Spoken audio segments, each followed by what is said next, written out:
Hi, and welcome to today's episode. Just a side note, you don't have to worry, we did do this interview in person, but this was taped much before the global pandemic. And unfortunately, I ended up releasing it during this social distance time. But I promise you, this was all done way before then.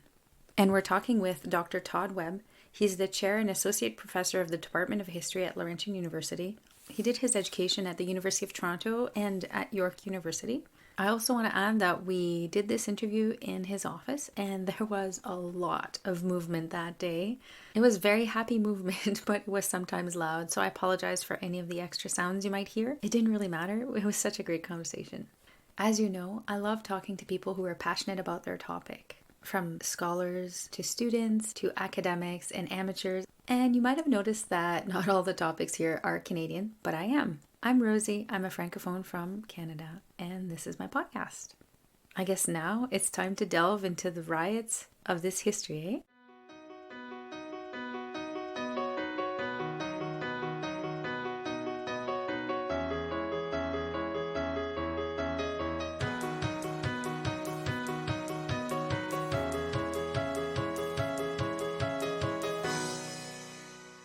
So today we're with Dr. Webb, and we have a very interesting topic that might not be so well known at this point, but hopefully after this time spent listening to the podcast, you'll know a little bit more and perhaps look into this topic. So actually, Dr. Webb, if you don't mind presenting your topic, that'd be really good. Sure. Today I'm talking about a series of riots that took place in an English village just south of Leeds called Yeadon.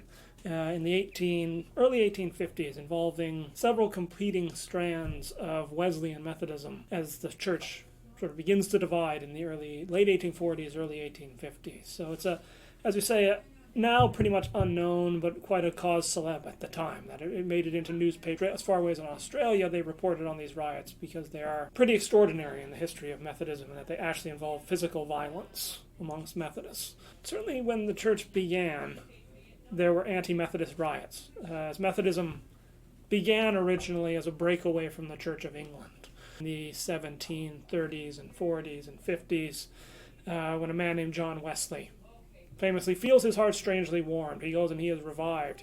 He finds God again and decides that the best way to reach the poor and others in England is to go out and preach to them. And the Church of England doesn't like this. A lot of Church of England ministers, because they feel Wesley, though he himself is an Anglican minister, is intruding on their turf in their local villages, towns.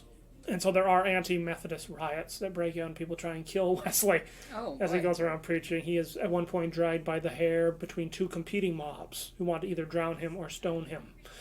And eventually the constabulary or the magistrates come and tell them to leave him alone.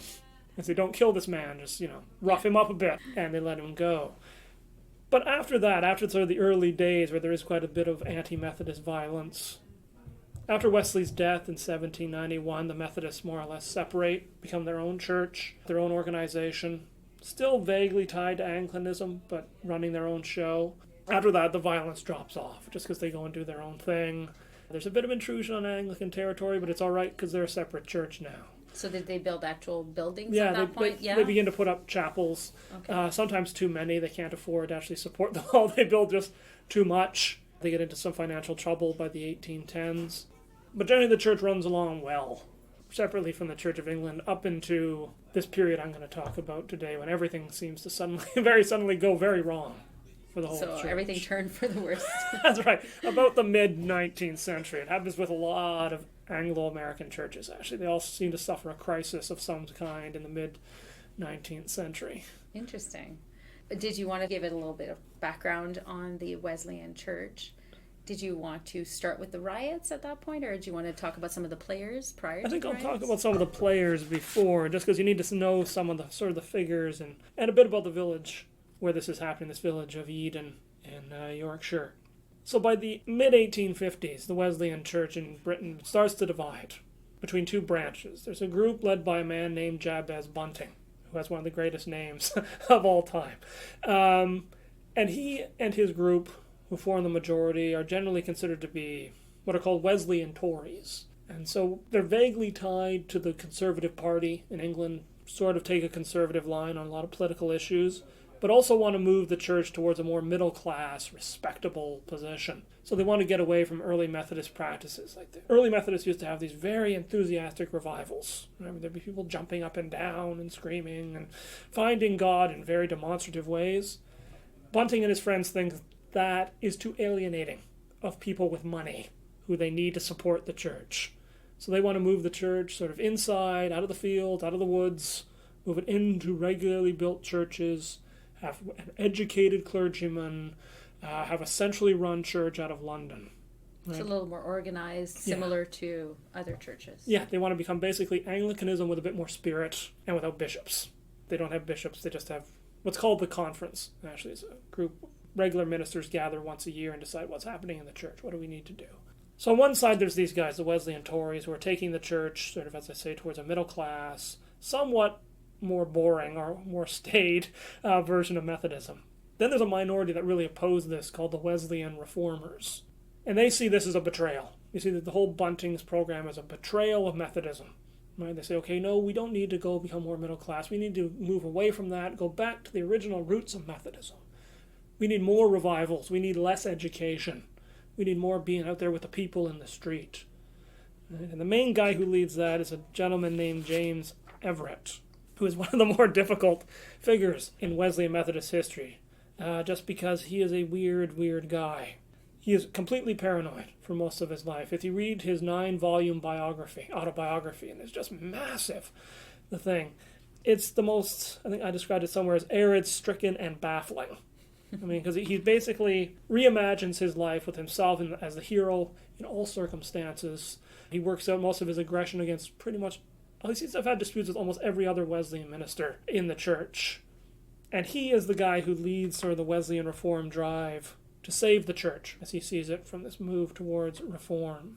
And he does this mostly, well, one, he writes biographies of Methodist ministers, which he uses to settle scores with his enemies. At one point, in one of his books, he has a short biography of a minister named Richard Burke, who had died in 1778, and Everett's writing this around the 1820s, 1830s.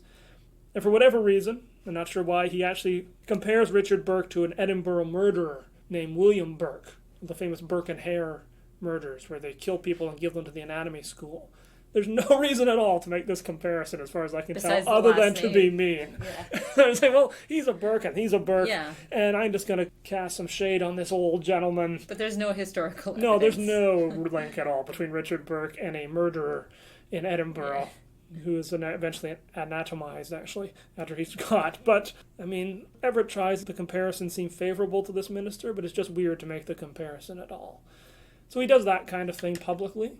But more damagingly to the church, Everett begins to write a series of anonymous pamphlets called the Fly Sheets, which attack Jabez Bunting and his friends and the whole new structure of the Methodist Church, usually in a very scurrilous way. Like, he basically accuses them of financial irregularities, of personal irregularities, of imbibing too much alcohol in various points, accuses them of being basically closet lushes, which the church frowns upon, of course. It basically throws everything at them that Everett can think of, and it's sent out to all the ministers, or most of the ministers in the church, which causes quite a kerfuffle, because in those days you had to pay, is the person who received the mail who paid for it. Right? You didn't put a stamp on it and send it out. When you got a letter, you paid for it. And Everett starts sending these out, and they are quite thick. And some people are getting very angry because they have to pay the postage on these fly sheets. And I've seen letters written back to Jabez Bunting and the other leaders in London saying, like, you need to get a hold of this because this is killing me. It's expensive. This is very expensive mail to be attacked by some guy we don't know who. Yeah, because it was anonymous, as you said. Yeah. As I found in my own research, Everett never admits to having written them. Probably because it doesn't look good to have written these pamphlets. I have found pretty solid evidence that he has, and that phrases in his own letters then show up in the fly sheets. So he's somehow connected, probably the main writer of them. By 1849, the whole of the Wesleyan church is in an uproar over these fly sheets because they want to find out who's writing them, who's attacking these ministers, and how to stop these personal attacks, which are disrupting the church. Because, of course, laity, those, the laymen and women, the people in the pulpits, they start to get wind of them, so they start to question their ministers, and everything starts to fall apart.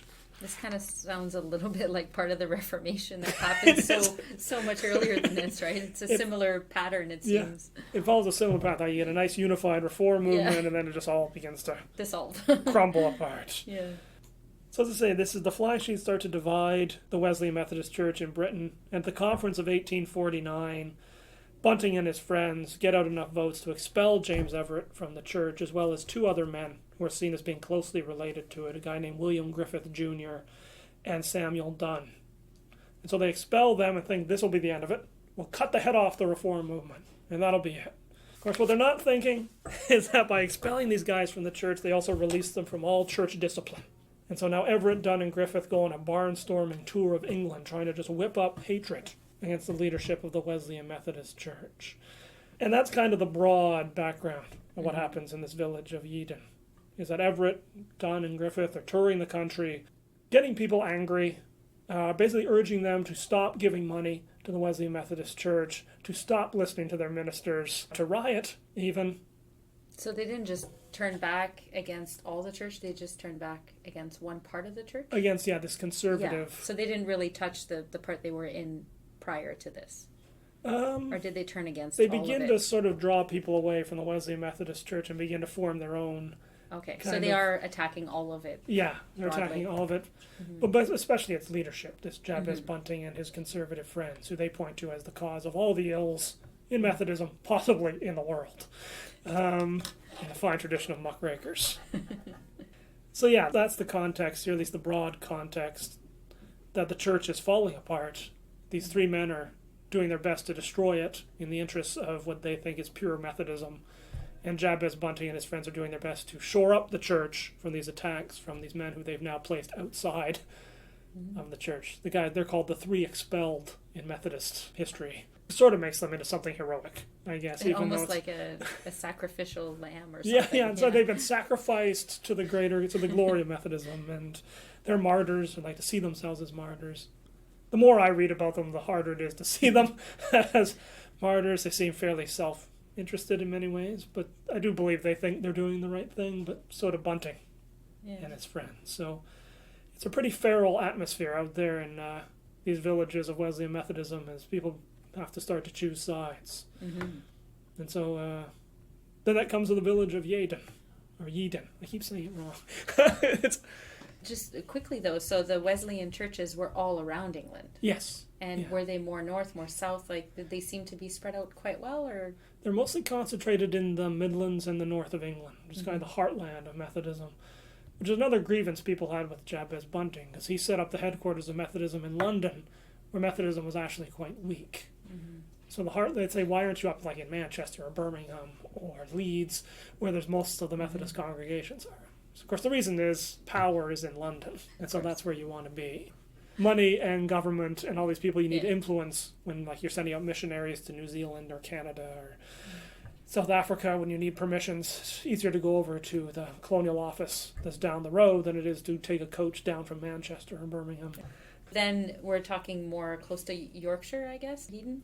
It's in the West Riding of Yorkshire, I think. Yeah. It's Yorkshire just south of Leeds, as far as I can tell from I should be more clear on that, but it is in... No, just to have an idea of where we're still... Yeah, it's the West directing. Riding. That's okay. We can look up Leeds on Google Maps if we need to, right? Anyone who's interested. Yeah, look up Leeds. In Yeadon, I think it's directly south or southwest, maybe. It's an interesting village, too, because there's a few distinct things about it that a riot is more likely to happen there than elsewhere. It's quite spiritual and socially divided before this riot or before this schism of 1849, in that the town and its people, it's largely a working class town. It's mostly made up of weavers with a few middle class people who pay them or help run other aspects of the town. At the moment, I can't say much about what the political loyalties of these people were. I haven't quite gotten that far down in the research yet. But I can say that most of the people were very enthusiastically in favor of revivalism. They're in favor of that old-timey Methodism of, let's get excited and go into church and cheer and feel God again and get more people in the church, the kind of thing Jabez Bunting has his doubts about. In fact, Yeadon in many ways is it's a child of revival. Wesley had gone there when he was preaching, and he had said, I love this town because the people are real enthusiastic for Methodism. They like what I'm preaching. And so it's kind of a bit of a Methodist strongholds. And even in the 1830s, there were other revivals. A minister named Samuel Wild actually writes to Jabez Bunting saying, "We've had a great season of revival. You should come and see this."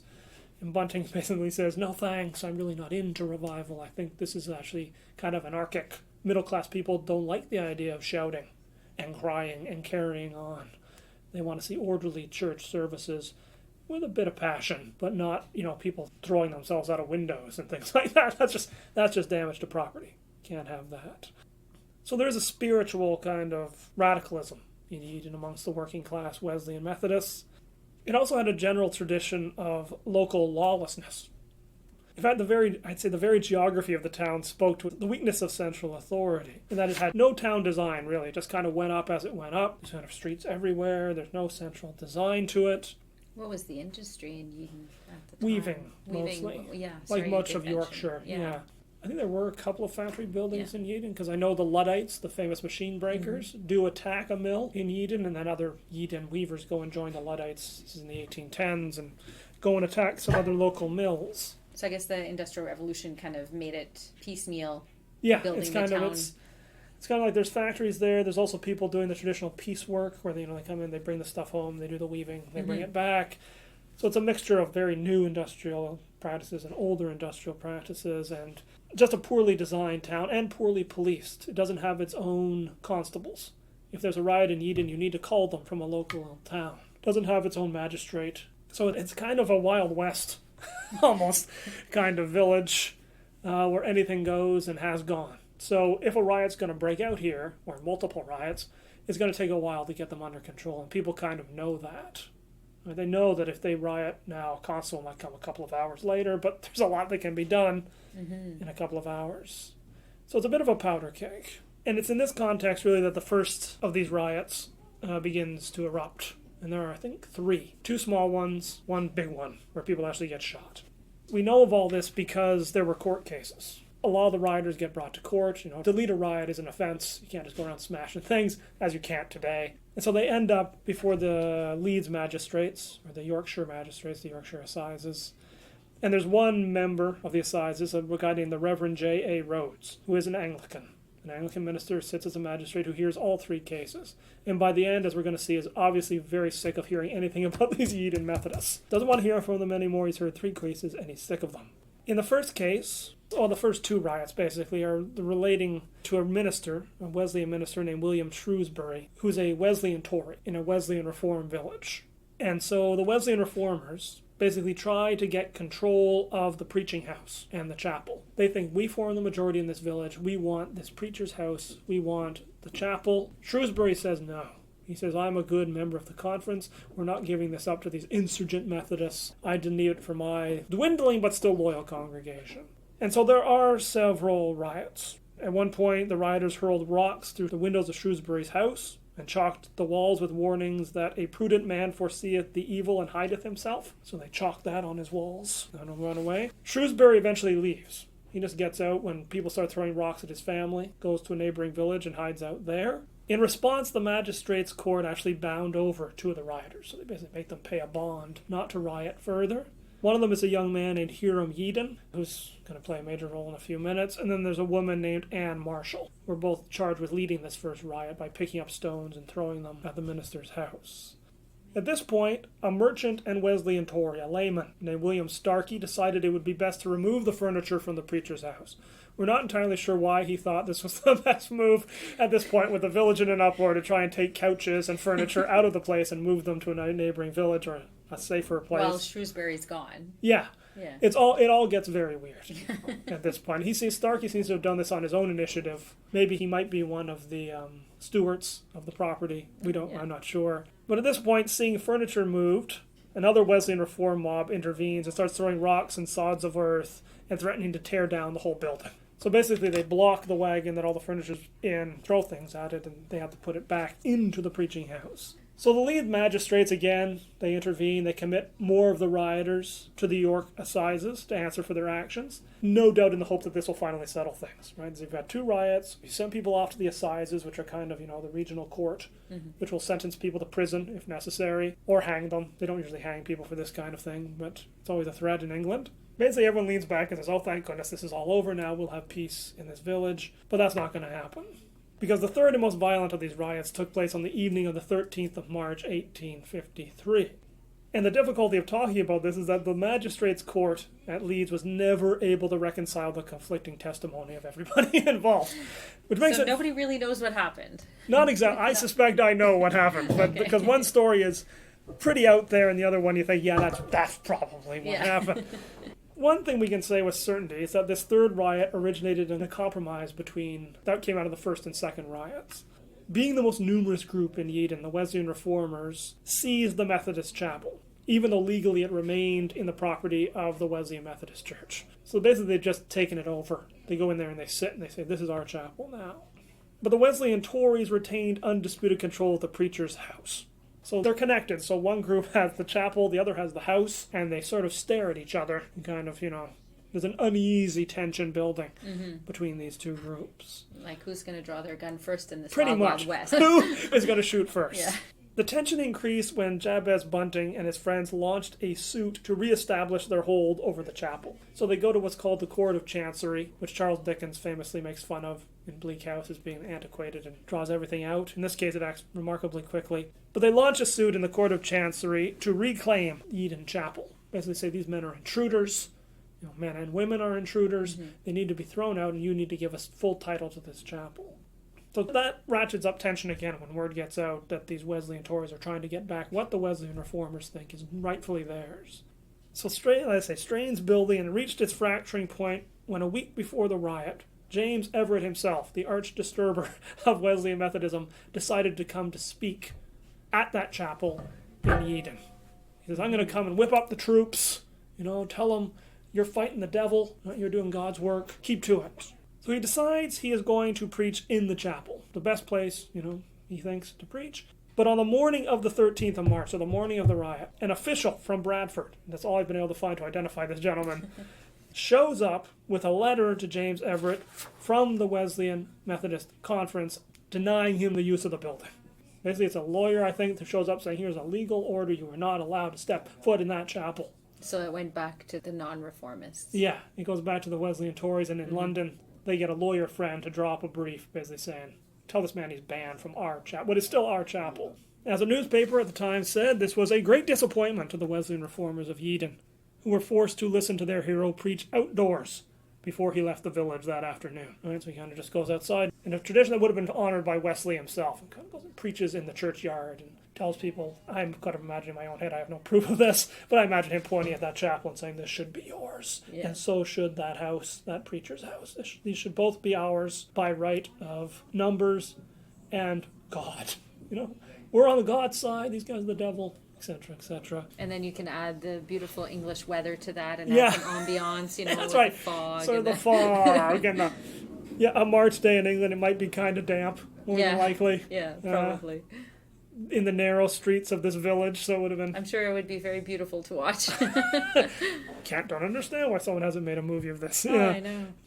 But sensing that some of these thwarted Wesleyan reformers might now be in a vindictive mood, the Wesleyan Tories guarding the preacher's house went on to high alert as sort of the afternoon fades into the evening. And there's one thing the Wesleyan reformers, who are sort of beginning to get themselves all angered up in the village, didn't know on this evening, and that was that the keeper of the house, a man named Thomas Mann, had hired a retired soldier named John Sykes to defend the building. And they had a blunderbuss stored in the grandfather clock. So a very old-timey kind of flintlock gun. I guess the kind you picture Puritans holding in the old-timey prints. It sort of looks like it has the mouth of a bugle. Right? You can get off one good shot and we'll hit everybody. It's sort of a scatter sort of weapon. I just kind of like the fact that he has it hidden in the grandfather clock. I don't know. That's a good detail to have. It's like, that came up in every single court transcript I read. It's like, they hid it in the grandfather clock. Yeah, it's not next to the door. Yeah, why would you not just leave it in the hallway table? But Yeah. okay. The ladies of the house, maybe they wanted to not have them be worried that there was a gun sitting on a table with an ex-soldier sort of cleaning it and getting ready to shoot. Possibly. So it's at this point that the accounts of what happened on this evening really start to diverge, as they will in any court case. The Wesleyan Tories who give evidence before the assizes basically claim that a full-blown insurrection erupted at about 8:30 in the evening. with a crowd of reformers throwing rocks and shouting, "We'll put them out, we'll flip them tonight, the devils have been in long enough," all of which is very threatening. On the other hand, the Wesleyan reformers claimed that it was a quiet night. Nothing was happening. And that John Sykes had fired into an almost empty street. He had just for no reason gotten that gun out of the grandfather clock, fired into the street. And the Wesleyan reform argument is that they're doing this to what they call give color to the conference's suit in the Court of Chancery. They never quite explain how that would have helped the case in Chancery to then just fire randomly into the street. Since the Tories already had the building, so they had no reason to defend it unless there was a threat, right? Exactly, yeah. Which leads me to believe that the Wesleyan reform argument is made up. A little bit weaker. Yeah. It's fairly clear there was a riot that night. It wasn't just like, oh, it's a calm night and I got shot. That seems unlikely. For no reason. Yeah. With the hidden gun. I was walking down the street and I got shot. So as I say, given what we know of Yeadon and these Wesleyan reformers and what's going on in the village, I think, there was a riot that night. Witnesses for both sides did agree that windows of the preacher's house were smashed early on in the evening, around 8:30, somewhere between 8:30 and 9. So there was destruction of property. Yeah. So if I'm correct, and there was a riot, which I think I am correct, the Wesleyan Tories in that preacher's house had good reason to fear that they would not be able to get away with their lives, as one of them put it afterwards. There's a large angry crowd gathering, throwing rocks, smashing windows, screaming, "We're going to flip them." Basically means like, we're going to kill them and get them out of that house. Also, there's the fact, which I found, that over the preceding weeks, Wesleyan reformers had attacked the preacher's house repeatedly. Exactly, yeah, with the furniture and the... Even more recently, actually. Oh, yeah? They had stuffed straw down the chimney in an effort to suffocate the occupants. That's terrible. They'd also cut the gas line leading into the house. That sounds dangerous. Yeah, both things very basically Very aiming dangerous. to either suffocate or blow up. Or, yeah, I was going to say destroy the house the completely. people in the house. So yeah, like I said, when I read that, I said, yeah, these guys were not just there on a nice evening walk Taking a stroll. and happened to get shot. There was something big happening in this village. And there was a lot of tension before, as you put, so it makes Yes. sense that it might culminate at some point. Yeah, that this thing is just going to blow sky high, and it happens to be just James Everett, as he seems to do throughout his life. He's the guy who throws a match in, then goes away. Yeah, and walks away. And everything kind of blows up. It's kind of like those action films where you see the hero walking with a massive explosion Yeah. in the background. Him. That's James Everett in my mind. Yeah. So a crowd is gathering here, outside this preacher's house, of angry Wesleyan reformers. And apparently, they declared that they were going to unroof the house. I'm not sure what that means. That means they're just going to blow the whole thing up, perhaps. Burn down the roof. Kind of like a Three Little Pigs kind of a... Yeah, I'm not sure. Maybe it was an expression of the time. I think it must have been some sort of Yorkshire expression. The rioters also demanded to know if old Jabez Bunting was in the house. And then they cursed the old conference. So I think this is very focused on Wesleyan reform issues. So as the stones started to crash through the windows and bounce off shutters, there's a building and they fitted it wisely with some shutters, Thomas Mann, keeper of the preacher's house, ordered this ex-soldier John Sykes to fire his blunderbuss into the street to scatter the besiegers, right, relieve the tension, protect the women and children that were in the house.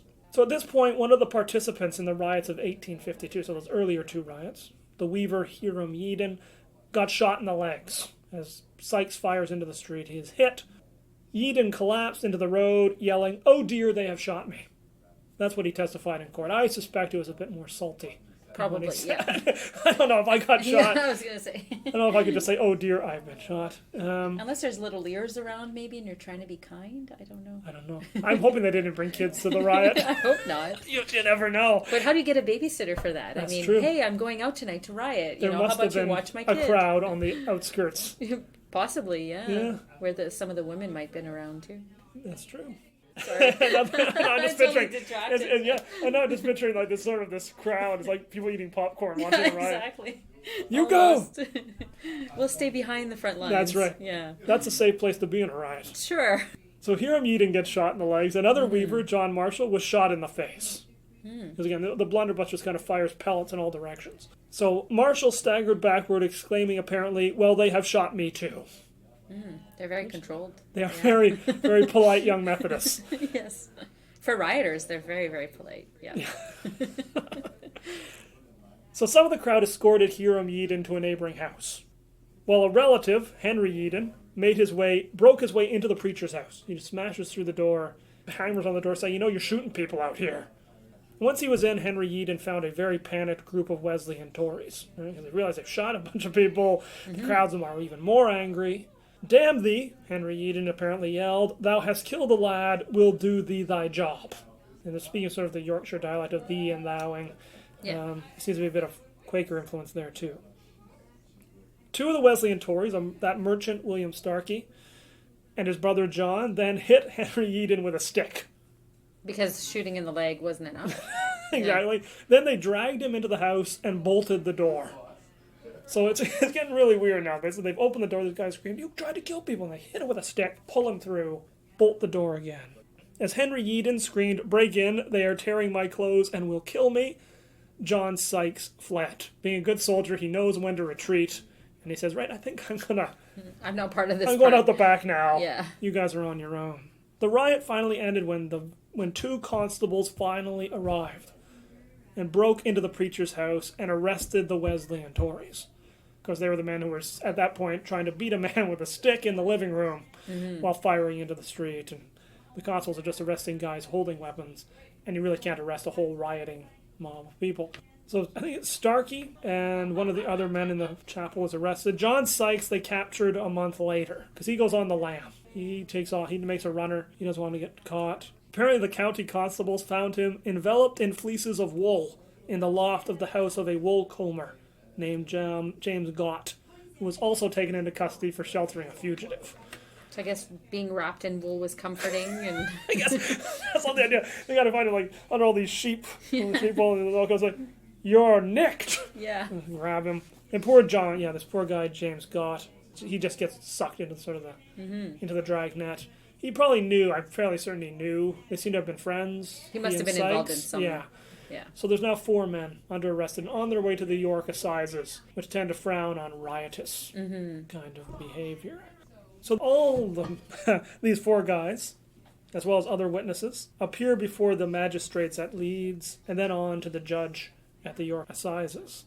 As I say, the magistrates and the judge, from what I can gather, are completely baffled as to what actually happened on this night. The finer details, everything conflicts with everything else. Rocks were thrown, rocks were not flown. Empty they shot street, at us. not empty street. Yeah.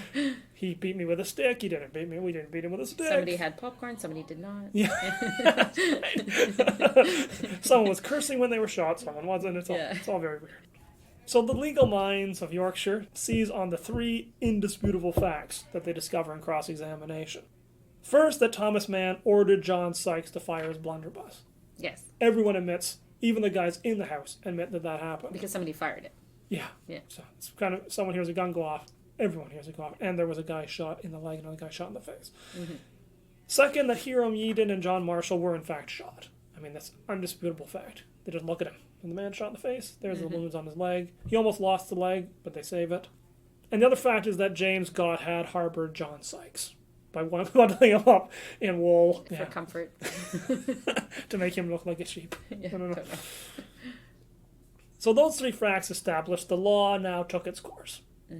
Right? The judge at the York Assizes found Mann and Sykes guilty of discharging a gun with the intent of doing grievous bodily harm.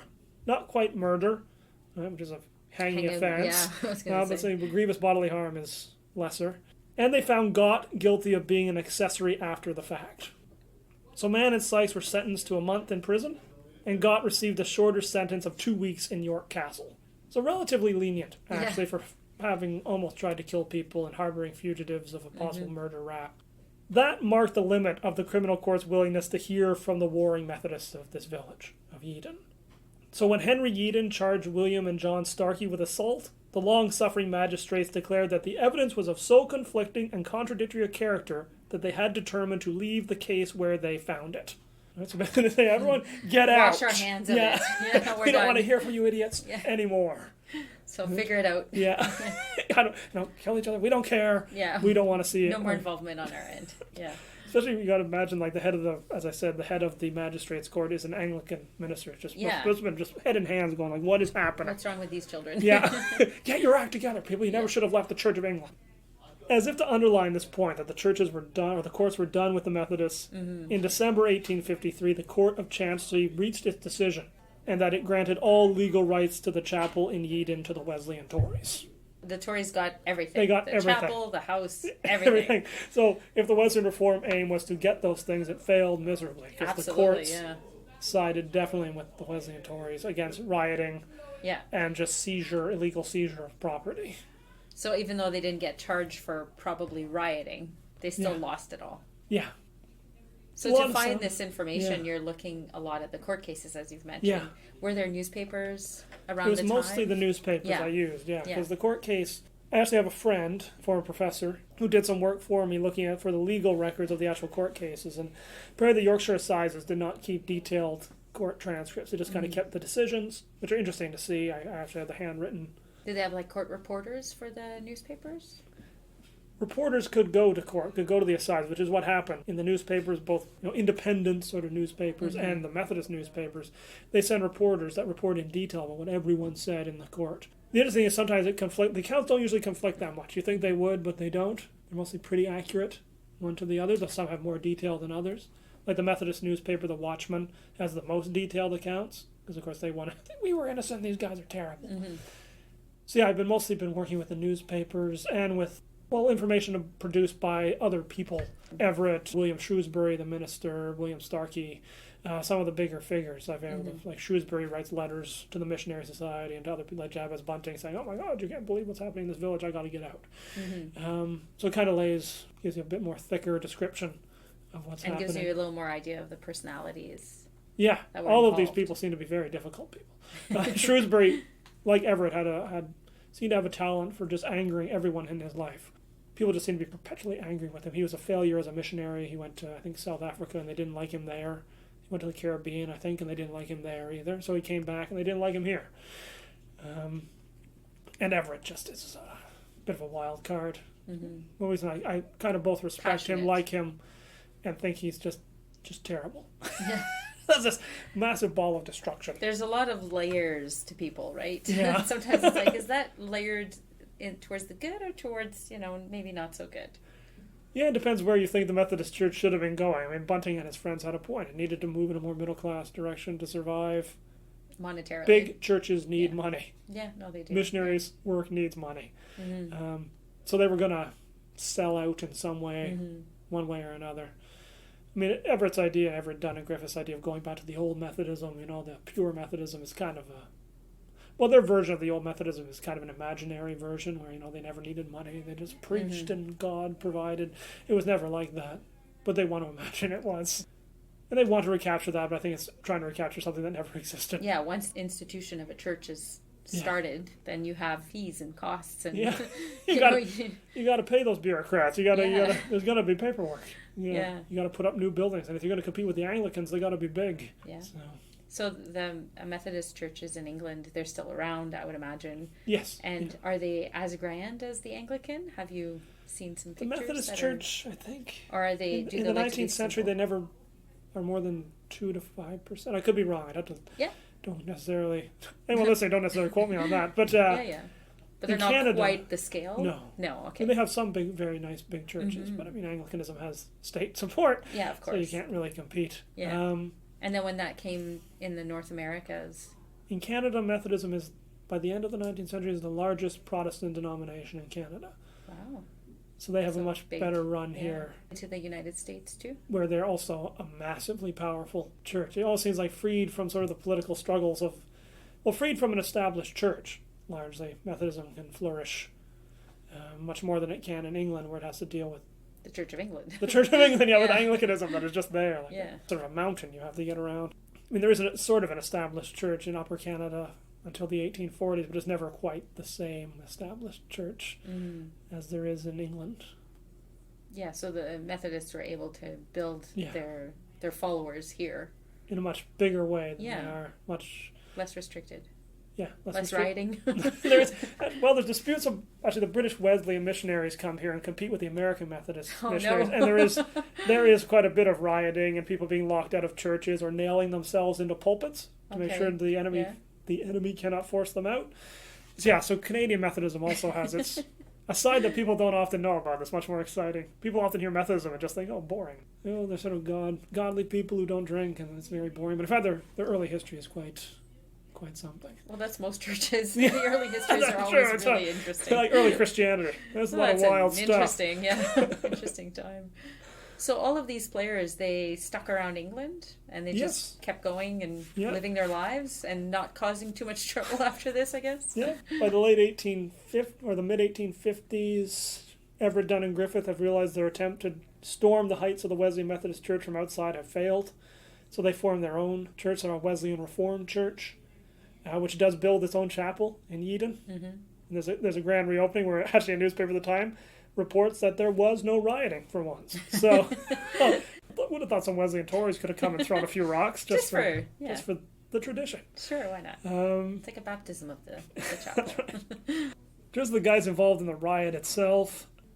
The Wesleyan Tory merchant, William Stark, he actually prospers for quite a while. Until the late 1860s, when for some reason he seems to have become obsessed with the idea that he had cracked the puzzle of perpetual motion. Mm-hmm. And he sinks all of his fortune into proving this, or attempting to prove it in ever bigger sort of perpetual motion machines, all of which fail, because perpetual motion is, of course... I'm almost imagining like a steampunk machine. He tried to build a 3-story thing with a giant rolling thing that would constantly... Interesting, yeah. He takes out ads, he gives talks. Somehow fails because we don't have perpetual motion, so I'm guessing it was not a good venture. No. And he died in 1879, apparently asserting the reality of his discoveries to the very end. Like on his deathbed, kind of, I've cracked perpetual motion. And pat him on the head. No, you didn't. But go with God. The man at the center of the third riot, the reformer Hiram Yeadon, he goes on to even stranger things after the riots. Within 10 years of the shooting, he had apparently left weaving and taken up dog racing, bet making, and petty theft. So he kind of went the wrong way. Yeah, he kind of goes right out of Methodism.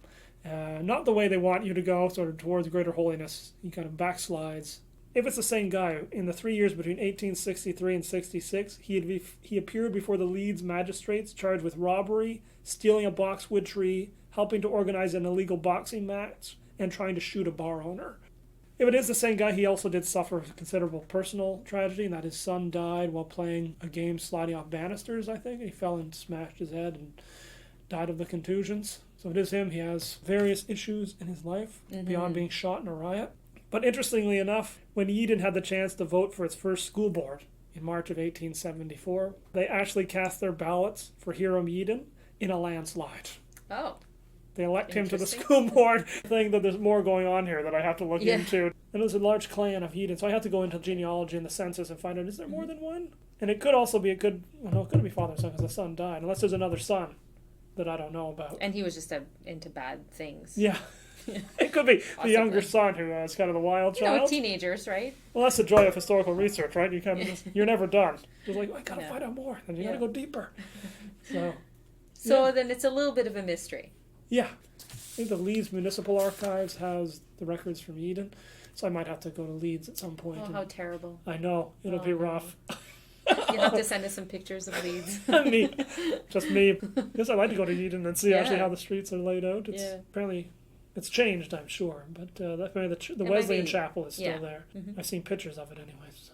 Well, that'd be interesting to visit after all this. Yeah. Well, interesting. I just happened to come across this. I was doing research about this fly sheets agitation. I just read in passing someone mentioned this riot in Yeadon and what they call 2 conference men being arrested for firing a gun into somebody's face. And I just said, hello. I need to check this look into this. Yeah. So I took out a subscription to British Newspaper Archive and I was off to the races because that's a wonderful perfect way resource. To find it. Yeah, absolutely. I use that a lot from my thesis too. Absolutely. So I have a funny question. You have a time machine and you can come back safely. You're not going to die. You can be either observing or even being part of the history. What would you want to do? It doesn't have to be the riots, actually. If any time in history that you'd like to either observe or partake in. I'm a big fan of the French Revolution. I would love to go back to the National Convention, the government of the terror, and just to be there and see what that was like, to see Robespierre and Saint-Just and Danton and all those guys in action. So I've read so much about them. I think that would be fascinating to get a sense of just how feral that politics was. And who these people actually were as people. To hear them, to actually hear historical voices. You read descriptions and you kind of think, you got a sense. And some people say Robespierre had a quite high-pitched, thin voice. I'd like to know what that's like. How did he then get the attention of a room full of 700 deputies? Apparently he would just get up there and he'd kind of stand up on his tiptoes to talk and he would just command the room. I'd just like to know how. personality. Yeah, I mean, there is obviously charisma, and they know him. Well, he dresses differently by then. He's dressing like a man of the old regime with a powdered wig and a nice vest, and so he looks quite different. commanding. Yeah. So that's your that's your my take. go-to thing. Yeah, that's a great answer. I love it. Yes, and I don't risk being guillotined. So I'm in sort of Yeah, invisible, you're good. floating above the convention. You're good. Yeah, fly on the wall. I put that question on exams. You always have to be clear. It's like, you cannot be hurt. You can talk whatever language. Language is not a barrier. I know. Well, it's funny because some historians are like, "Wow, that's not possible," and you can't. But it's a fun type of question that I like to ask. I think we'd all like to go back and see these people. See something that we're interested in. Absolutely. Yeah. Imagination takes you a long way, but you'd really like to. Yeah. It's like it's always fun to visit, even if it's changed massively, the places where these things happen. And try to imagine what it might have been like, which is half the fun. Visited Paris, I saw, this is where the National Convention was, this is where Danton lived. About everything would seem to be about 40-minute walks. These guys would have been running into each other constantly, which you don't often think about. Like in this village of Yeadon, like these Wesleyan Reformers and Tories. Yeah. And they had to be interacting every day, which is something I probably will never be able to get a sense of, because that doesn't usually leave records. Usually someone doesn't write, I saw so-and-so, man, they pissed me off today. Yeah, we don't know the day to day. And if they're living in a small village, I mean, the tinder for these riots might be even deeper, or might be, a deeper sure, there's years of, some part of it must be like people who take sides because, he's on that side, so I'm going to be on this side. And like I said, there does seem to be a class thing, too, where the middle class tend to be more Wesleyan Tory, and the working class Wesleyan Reformer. So there's definitely a divide in the town. Yeah. And like I said, I'd like to know how they vote, because I suspect the working class reformers tend to vote liberal. That sounds like and the middle class Tories tend to vote conservative. Well, yeah. To be Disraeli's people, and Gladstone's people, whoever was in charge of the party. Yeah. I always get confused. That'd be Darby, actually, but anyways. Yeah, I don't know. I try to stay away from the politics of that time. They're so complicated to me. As parties are formed and reformed and deformed, Quite a bit. One person a friend once described my work on Methodism as being politics without parties. That's a fairly accurate description. There's a lot of politics. Other than the revival thing, Methodists don't tend to argue that much about theology, because Wesley gave them their theology. Okay. I mean, they argued some of the finer points, as any theologians do. And they weren't trained or educated from the get-go, like the reformers, if you will, where they're trained in Augustine theories and then... Yeah. No, they're just establishing the first Wesleyan ministerial colleges about this time, about the 1830s, 1840s, and so they'll be graduating the first couple of classes. Well, men who are already on trial, they're younger men, I would imagine late teens, early 20s, can elect to go to college and be better educated, because they say, we want an educated ministry like the Anglicans. Sure. Because people are going to want more erudite sermons. They're not necessarily going to want to be coming every week and screaming, "You're going to hell unless you find God." Exactly, yeah. The fear tactics. Yeah. Yeah. Works with revivals. And reforms. Yeah. Yeah. And I know that in your office you have pictures of your cat. And there's quite a great story that goes along with your cat and the name. Oh, yes. Yeah, my name. She's named Christabel Harriet. I decided to name her because my other great interest is the British suffragette movement, the radical suffragette movement of Britain and America. And one of their leaders is Christabel Pankhurst, the daughter of Emmeline Pankhurst. And Christabel's interesting. She took part in the early hunger strikes, but then went over to Paris to direct the suffragette campaign from there. They would go back and hunger strike and, blow up post office boxes, blow up Lloyd George's new house at one point. And so I thought that's a great name for a cat, and I just love Christabel Pankhurst. Because cats have a lot of personality. They do. Not as violent as Christabel Pankhurst. She's actually a very nice kitty, but it was funny, the first night I had her, after naming her Christabel, I woke up and I heard this rip downstairs. I went down and there was the back of an old chair and she had just opened it up. And I said, "Oh, you're living up to your name." Yeah, causing disruption. That's right. But she's never done it again. I think it was like her, they say in prison, you're supposed to, beat someone up the first day to destroy this chair, because I can do it. Yes. Just do whatever I say going forward, and we'll be fine. Absolutely. Yeah. And I know your door gets papered throughout the year. Oh, yes, we have cat wars. Cat wars, okay. Yes, where people post pictures of cats and cat-related cartoons on my door. And then some claims have a better cat. Yes, there's also all the cat owners then go at it. And next year I might expand it into pet wars, so the dog people There you go. Then we can maybe have a division between we can unite the cat people Oh, I see. against the dog people. Yeah, it caused a little bit of a riot. That's right. Yeah. At least maybe some grumbling in the atrium as Yes. we walk by. So the cats are best, dogs are best. The forever ongoing discussions, right? That's right. What happens when you have both? I don't know. Do you still prefer one? I don't know how that works, right? Those are the neutrals, and The neutrals. they have You have to pick your or side. stay out. I guess you I guess, can be yeah. neutral that way. What if you introduced a new animal, like a gecko or something? That would be fun. That would probably be in the center. Everyone else would be sort of looking at it. Yeah. Someone could go full in and introduce a giraffe, and then we'd have to investigate. But Yeah. Or an elephant. So, you know. this would be the elephant in the room. Yeah, I guess so. Yeah. It'd take up too much of your door, though. You got to have a lot of property. Yeah. You'd have to have the whole hallway all the way down. So I guess there was someone somewhere. If it was, I saw a show. I think it was somewhere in South Africa, maybe, or Kenya, that had a hippo they kept in the house. Oh, really? Or maybe it would just wander in. Maybe they didn't keep it in the house, but they'd let it wander through the house and say, "Wow, they're just there, sleeping in the family room." Sure. So that is a big animal. to That have is in a the big house. animal. I mean, my dog's big, but that's a lot bigger. That would definitely scare you if you walk into a house and you see a hippo. It's like, don't rob that house. No. That's the hippo house. Stay away from there. Well, I want to thank you again for taking the time to talk about these riots and all the really intricate weaving that happened. Not to play on the words of the weavers, but That's good. yeah. But all the intricate weavings that happened to, culminate to this riot, or perhaps this non-riot, depending on what course. Yeah. Maybe there was, maybe there wasn't. Yeah, maybe they just shot randomly and hit people, And those windows just got broken. Oh somehow. yeah, it was just something happened. Hail. And, yeah, must have been. Or rain, really strong rain in England. strong. Yeah, but I really appreciate you coming on and talking about a subject in which you are interested and have researched, and for answering my millions of questions as usual. Oh, well, thank you. I It was really fun. appreciate it, Dr. Webb. Thanks. Thank you.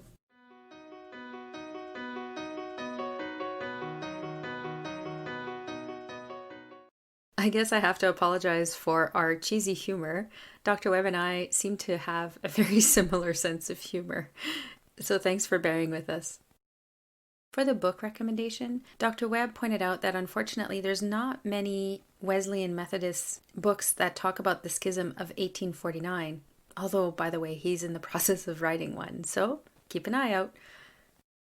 He does have a book on the transatlantic Methodists, British Wesleyanism, and the formation of an evangelical culture in the 19th century Ontario and Quebec. Oh, that's quite the tongue twister for me. It's a great book. It has a lot of insight, and it is very interesting to see how Methodism in Canada fits into the wider British world. The Schism of 1849 does appear as a factor, but it's not the only topic. So if you enjoyed this, definitely pick up his book. And as usual, you can follow me on Facebook, Instagram, Twitter, @HistoryA. You can check out the website, historya.com. Send me an email, send me a message. I love hearing from you. And of course, rating the podcast apparently helps people find me, so that's always fun. I would love people to hear more about all these different topics.